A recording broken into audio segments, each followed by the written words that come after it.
प्रिय श्रोतागणों, आपका बहुत बहुत स्वागत है। पिछले अंक में हमने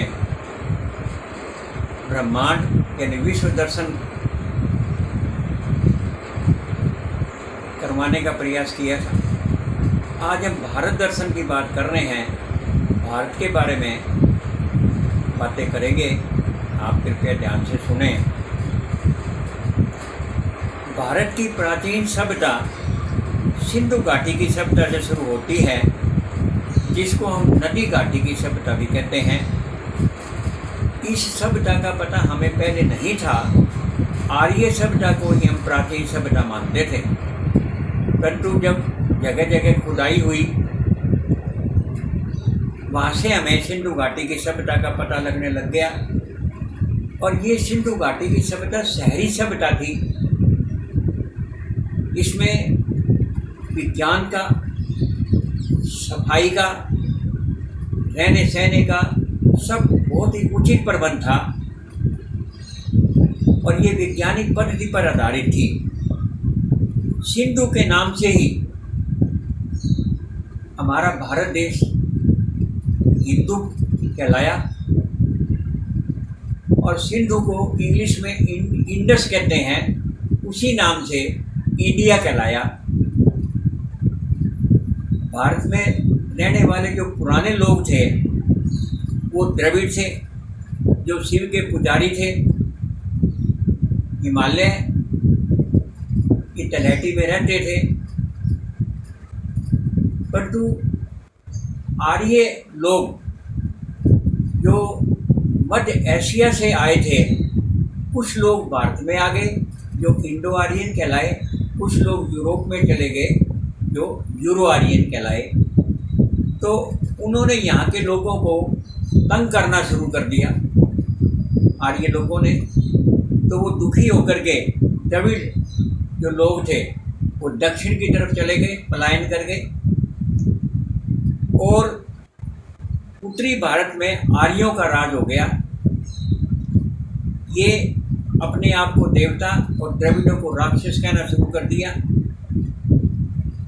सिकंदर के आक्रमण के बाद चाणक्य की सहायता से चंद्रगुप्त मौर्य मगध के शासक बने।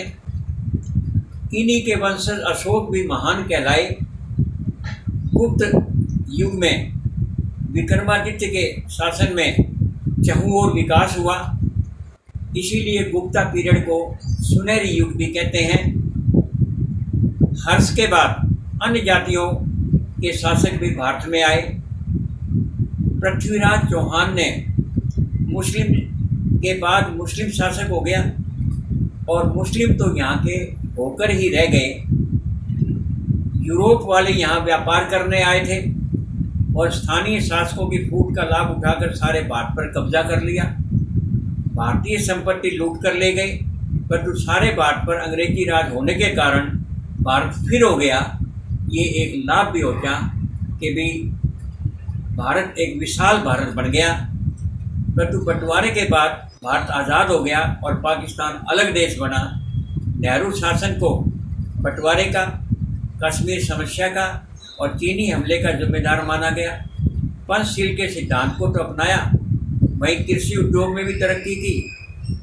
1962 में चीन ने हमले ने नेहरू जी की कमर तोड़ दी और भारत को एक करने में पटेल जी का बड़ा हाथ था, जिसको कभी भुलाया नहीं जा सकता। 1965 में शास्त्री जी ने पाकिस्तान को युद्ध में हराया। इंदिरा युग में कांग्रेस का विभाजन भी हुआ, बैंकों का राष्ट्रीयकरण भी हुआ। 1971 में पूर्वी पाकिस्तान पर विजय प्राप्त कर अलग से बांग्लादेश बनाया। परंतु इमरजेंसी में जो कार्य किए, उन खराब कार्यों ने इंदिरा गांधी के सारे कार्यों पर पानी फेर दिया। फिर जयप्रकाश नारायण जी के नेतृत्व में विरोधी दल एक हो गए और जनता दल का शासन स्थापित हुआ। विरोधी दल में फूट के कारण से कांग्रेस का शासन फिर दोबारा आ गया। बाद में इंदिरा गांधी की हत्या कर दी गई।